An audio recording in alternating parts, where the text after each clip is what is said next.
வரவேண்டும் தாயே. பூர்ண கும்ப மரியாதையை ஏற்றுக்கொள்ளுங்கள். சீர்வசஸ்யவாகிஷ்யமாரோக்கியமாவிதா சோமபானம் மஹ்யதே. தான்யம் தரம் வசும் பகுபத்ர லாபம் சதசம் வத்சரம் தீர்க்கமாயுகு. சர்வாபிஷ சித்திரஸ்து சர்வகாரிய அனுகூல சித்திரஸ்து.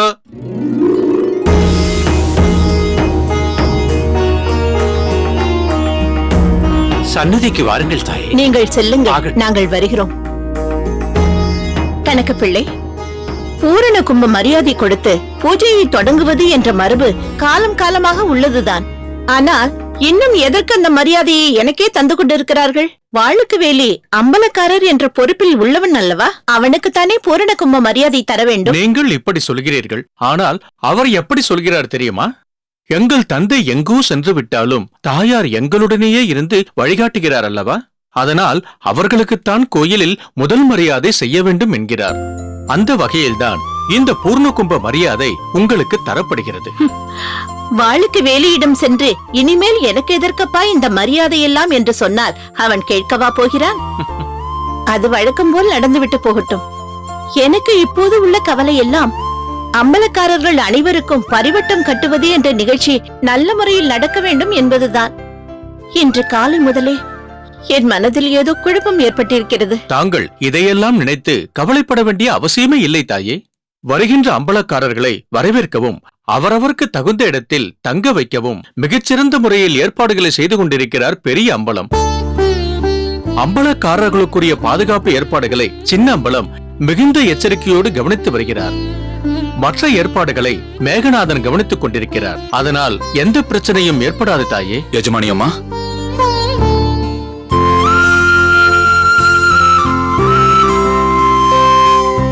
வா மேகநாதா.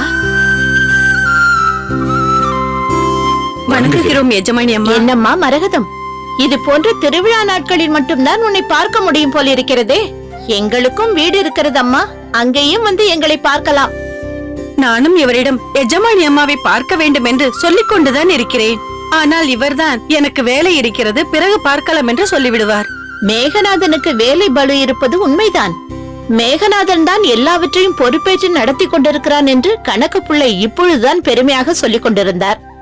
ஆம் மேகநாதா, நீயே மிகவும் தாமதமாக வருகிறாயே, நீ இப்படி செய்யலாமா? நான் எப்போதோ தயாராகிவிட்டேன் அம்மா. மரகதம் தான் அதை செய்துவிட்டு வந்து விடுகிறேன், இதை செய்துவிட்டு வந்து விடுகிறேன் என்றெல்லாம் சொல்லி என்னையும் புறப்பட விடாமல் தடுத்து தாமதம் செய்து விட்டாள். இதை நான் ஏற்றுக்கொள்ள மாட்டேன். வணக்கம். வணக்கம் ஐயா. எதை ஏற்றுக்கொள்ள மாட்டேன் என்கிறாய் வாளுக்கு வேலி? அம்மா, இந்த மேகநாதன் மரகதத்தை பற்றி குறை சொன்னானே, அதைத்தான் ஏற்க முடியாது என்கிறேன். ஏனப்பா? இவன்தான் என் சகோதரி மரகதத்திடம் இந்த பணியை முடித்து விட்டு வா, அந்த வேலையை செய்து விட்டு வா என்றெல்லாம் தாமதம் செய்திருப்பான். ஆனால் அநியாயமாக என் சகோதரியின் மீது பழி போடுகிறான். அப்படி சொல்லுங்கள் அண்ணா, என் சார்பாக பேச யாரும் இல்லையே என்று நினைத்தேன். தாங்களே வந்துவிட்டீர்கள். இனி இவர் இதற்கு என்ன மறுப்பு சொல்ல போகிறார் என்று பார்ப்போம். இவரை பற்றி என்னை விட நன்றாக புரிந்து வைத்திருப்பவர் தாங்கள் தானே. அதில் என்னம்மா சந்தேகம்? மேகநாதனை நான் முதலில் சந்தித்த நாளை என்னால் மறக்கவே முடியாது. அந்த அளவிற்கு இவர் உங்களை சங்கடப்படுத்தி விட்டாரா? பார்த்தீர்களா இவள் பேசுவதை? ஒரு வகையில் பார்த்தால் அது ஒரு சங்கடமான நாள்தான். ஏன் அப்படி சொல்கிறாய் வாளுக்கு வேலி? அம்மா, நம் பாகனேரிக்கு கட்டுப்பட்ட ஊர்களின் நிலையை பற்றி அறிந்து கொள்வதற்காக அவ்வப்போது யாரிடமும் சொல்லாமல் ரகசிய உலா நான் போவது வழக்கம் அல்லவா? ஆமாம். அப்படி செல்லும் போது ஒருமுறை மணஞ்சேரிக்கு சென்றேன். என்ன, சேரிக்கா சென்றீர்கள்? ஏன் இப்படி கேட்கிறீர்கள் கணக்கு பிள்ளை? சேரி என்றால் சேர்ந்து வாழும் இடம் என்பதுதானே பொருள். அதன்படி பார்த்தால் குப்பம், கிராமம், ஊர், நகரம் என்று சொல்லப்படும் எல்லா இடங்களுமே மனிதர்கள் சேர்ந்து வாழும் சேரிதானே? ஆமாம் ஆமாம். அப்படி நான் மணஞ்சேரிக்கு சென்றபோது நடந்த ஒரு சம்பவத்தை என்னால் மறக்கவே முடியாது. அப்படி என்னப்பா நடந்தது? சேரியில் இருந்தவர்கள் ஏதோ ஒரு காரணத்தினால் இரண்டு பிரிவாக பிரிந்து சண்டையிட்டுக் கொண்டிருந்தார்கள். வாய்வார்த்தை மீறி கையில் வெட்டறிவாளை எடுக்கும் நிலை வந்துவிட்டது. நான் குறுக்கே புகுந்து தடுக்கலாம் என்று யோசித்த போது இந்த மேகநாதன் புயல் போல அங்கே நுழைந்தான். இவன் பேச பேச இரு பக்கத்தில் இருந்தவர்களும் தங்கள் ஆவேசத்தை மறந்து அமைதியானார்கள். அப்போது மேகநாதன் சொன்ன ஒரு வாசகம் அனைவரையும் நிகழச் செய்து விட்டது. என்னையும் சேர்த்துத்தான். அப்படி என்னப்பா சொன்னார்? நாம் இந்த சிறு பகுதியில் இருந்து கொண்டு நமக்குள்ளேயே இரண்டாக பிரிந்து நின்றால் இந்த பாகனேரி அம்பலத்துக்குட்பட்ட மற்ற ஊர்களிலும் இது பரவி எல்லாமே இரண்டாக பிரிந்து விடாதா? அது வெள்ளையனை விரட்ட வேண்டும் என்று வீறு கொண்டு புறப்பட்டிருக்கும் நம் பாகனேரி அம்பலக்காரரை பலவீனப்படுத்தாதா? நாம் அனைவரும் இணைந்து நின்று அவருக்கு தோள் கொடுக்க வேண்டாமா என்று கேட்டார். ஓஹோ, மேகநாதனின் உயர்ந்த நோக்கம்தான் உனக்கு இவன் மீது அன்பை ஏற்படுத்தி நம் வீட்டிற்கு அழைத்து வரச் செய்தது என்று சொல். உண்மைதான் அம்மா. ஆனால் மேகநாதன் அவ்வளவு எளிதாக என்னுடன் வர ஒப்புக்கொள்ளவில்லை. ஏனப்பா? பிறந்தது முதல் வாழும் இடத்தை தன் சக மக்களை பிரிந்து எப்படி என்னால் வர முடியும் என்று தயங்கினான். நானும் உங்களில் ஒருவன்தான் என்று சொன்ன பிறகே என்னுடன் வர சம்மதித்தான்.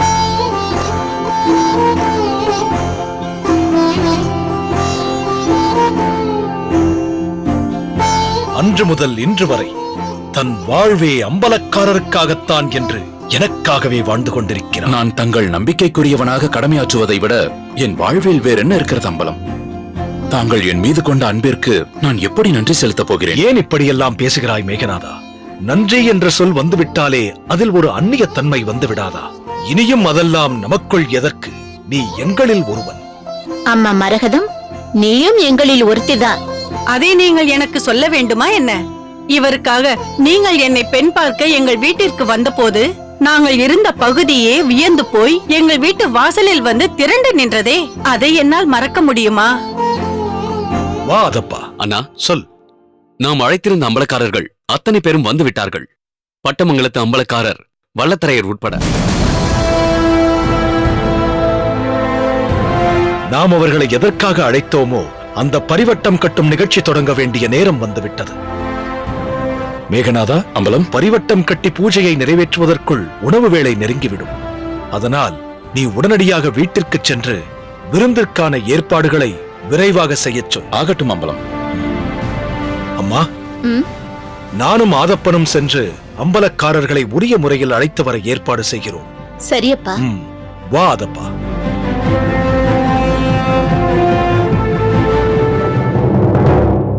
பாகனேரி அம்பலக்காரர் நம் எல்லா அம்பலக்காரர்களையும் இங்கு நடக்கும் கோவில் திருவிழாவிற்கு அழைத்திருப்பது மிகவும் சிறப்பான விஷயம் அல்லவா? அதில் என்ன சந்தேகம்? தான் மட்டுமே பரிவட்டம் கட்டிக்கொள்ளும் கோயில் நிகழ்ச்சியில் தன்னை போல் உள்ள எல்லா அம்பலக்காரர்களும் பங்கு கொண்டு தனக்கு சமமாக பரிவட்டம் கட்டிக்கொள்ள வேண்டும் என்று நினைக்கும் பரந்த உள்ளம் பாகனேரி அம்பலக்காரர் வாளுக்கு வேலியை தவிர வேறு யாருக்கு வரும்? ஆமாம் ஆமாம். ஆனால் இத்தனை வருடங்களாக இல்லாமல் இப்பொழுது மட்டும் ஏன் நம்மை அழைத்திருக்கிறார் என்பது புரியவில்லையே. இந்த கோவில் அம்பலக்காரர்கள் அனைவருக்கும் பொதுவான குலதெய்வத்தின் கோவில். இந்த வருடத்தில் இருந்தாவது இது நமது கோவில் என்ற உணர்வு எல்லா அம்பலக்காரர்களுக்கும் ஏற்படட்டுமே என்று இப்படி செய்திருக்கிறார் போல் இருக்கிறது. ஆனால் எனக்கென்னவோ சந்தேகமாகவே இருக்கிறது. வாளுக்கு வேலி நாம் எல்லோரையும் ஒரே இடத்தில் வரவழைத்திருப்பதில் ஏதேனும் உள்நோக்கம் இருக்குமோ என்று தோன்றுகிறது. ஏன் அப்படி நினைக்கிறீர்கள்? வாளுக்கு வேலி கலிய பெருமாள் அம்பலக்காரரை நம் கண் முன்னால் குத்திக் கொன்றதை மறந்து விட்டீர்களா? அன்று நாமும் அங்கு இருந்ததால் அந்த ஆங்கிலேயர்களுக்கு நாம் துணை போகிறோம் என்று நினைத்துக் கொண்டு ஒட்டு மொத்தமாக நம் எல்லோரையும் தீர்த்து கட்டிவிட வேண்டும் என்று எண்ணி இங்கு அழைத்திருக்கிறாரோ? நீங்கள் ஏன் இப்படியெல்லாம் நினைக்கிறீர்கள்? அந்த கலிய பெருமாள் ஒரு கயவன், ஆங்கிலேயரின் அடிவருடி.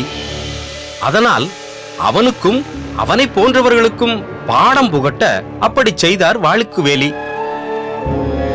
நாம் ஆங்கிலேயனுக்கு எதிரியும் அல்ல, நண்பனும் அல்ல, பொதுவானவர்கள். அதனால் அதை நினைத்துக் கொண்டு குழப்பமடைய வேண்டிய அவசியமே இல்லை. வாருங்கள் வாருங்கள். வானம் மழையாக கொட்டப் போகிறது.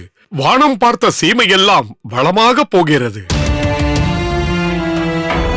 என்ன என்ன அப்படி ஆச்சரியமாக பார்க்கிறீர்கள்?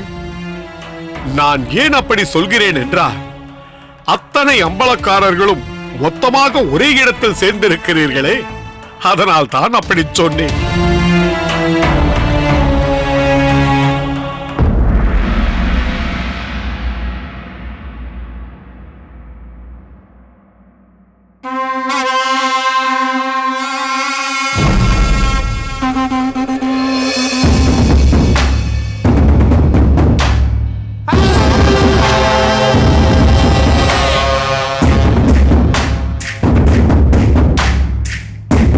ஆஹா, வாளுக்கு வேலி நடந்து வரும் அழகை பார்த்தீர்களா? எவ்வளவு கம்பீரமாக இருக்கிறது.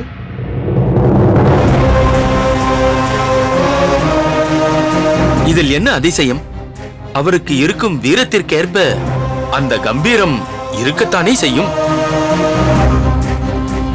பார்த்தாயா வைரமுத்தா, எல்லா அம்பலக்காரர்களுக்கும் இந்த வாளுக்கு வேலிதான் தலைவன் என்பது போல் பாவனை காட்டுகிறான். அண்ணா, தயவு செய்து அமைதியாக இருங்கள். இந்த இடத்தில் இப்படியெல்லாம் பேசுவது நன்றாக இருக்காது. வாருங்கள். அனைவருக்கும் வணக்கம். வணக்கம். மேலநாட்டு அம்பலக்காரரே, தங்கள் வருகை எனக்கு பெருமை அளிக்கிறது. நடுவு நாட்டாரே, உங்களை பார்த்தது மிக்க மகிழ்ச்சியை அளிக்கிறது. ஓ, சிறுகுடி நாட்டாரா? சௌக்கியமா? பரம சௌக்கியம். என்ன சிலம்பு நாட்டாரே, சௌக்கியம்தானே? சௌக்கியம்தான். ஆடார் நாட்டு அம்பலக்காரரே, அனைவரும் நலம்தானே? ஆஹா, அஞ்சுரை ஆண்ட துரைசாமி அம்பலக்காரரே, நீங்கள் இங்கு வந்திருப்பது எங்களுக்கு பெருமை மட்டுமல்ல, ஆசீர்வாதமும் கூட.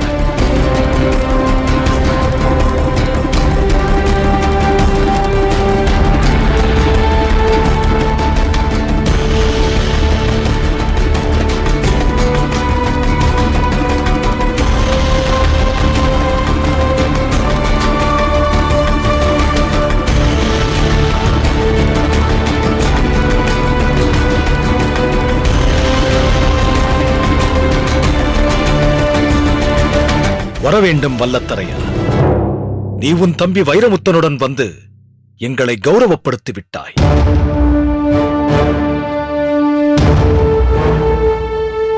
அறிவழகா, எப்படி இருக்கிறாய்? அறிவும் அழகும் சேர்ந்தாற் போல் அறிவழகன் என்று பெயர் வைத்தார்கள் அல்லவா? ஆகவே அழகாக நன்றாக இருக்கிறேன். உன் தாயும் தங்கையும் நலமா? அவர்களுக்கு என்ன, மிகவும் நலம்.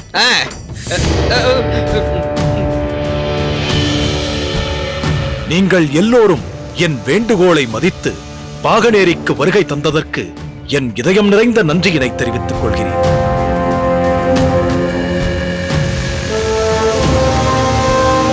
பாகனேரி அம்பலக்காரரே, மேல நாட்டாருக்கு ஒரு சந்தேகமாம்.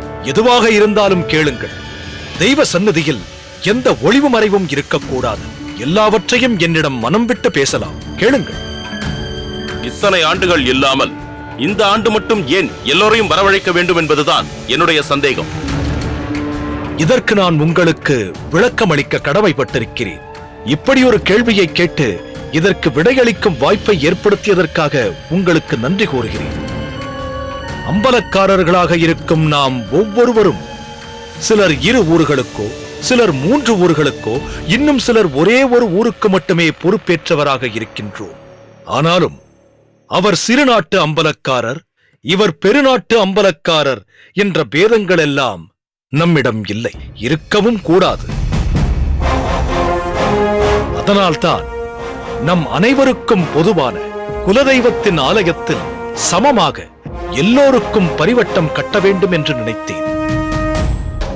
நமது அம்பலங்களுக்கு வெளியே இருக்கும் பரந்து விரிந்த தமிழகம் இன்று பல சோதனைகளை சந்தித்துக் கொண்டிருக்கிறது.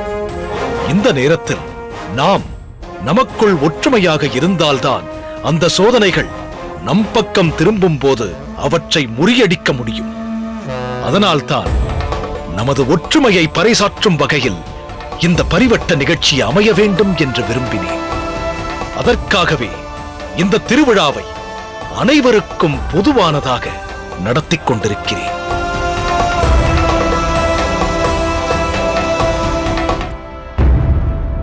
மேலை நாட்டாருக்கு சந்தேகம் தீர்ந்ததா? தெளிவாக தீர்ந்தது. சரி, வாருங்கள், சன்னதிக்கு போகலாம். மாமா, வைரமுத்தன் இவ்வளவு நேரம் இங்கேதானே இருந்தான், எங்கு சென்றான்?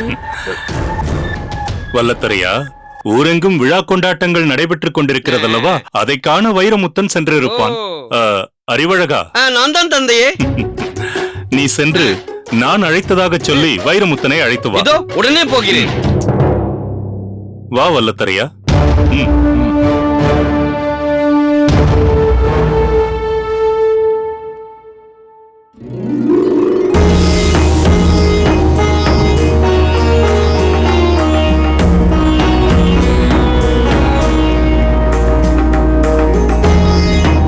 ஏனடி கல்யாணி, நானும் வெகு நேரமாக உன்னை கவனித்துக் கொண்டுதான் இருக்கிறேன்.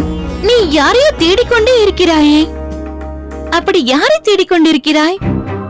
இது என்னடி கேள்வி? கல்யாணி யாரை தேடுவாள்?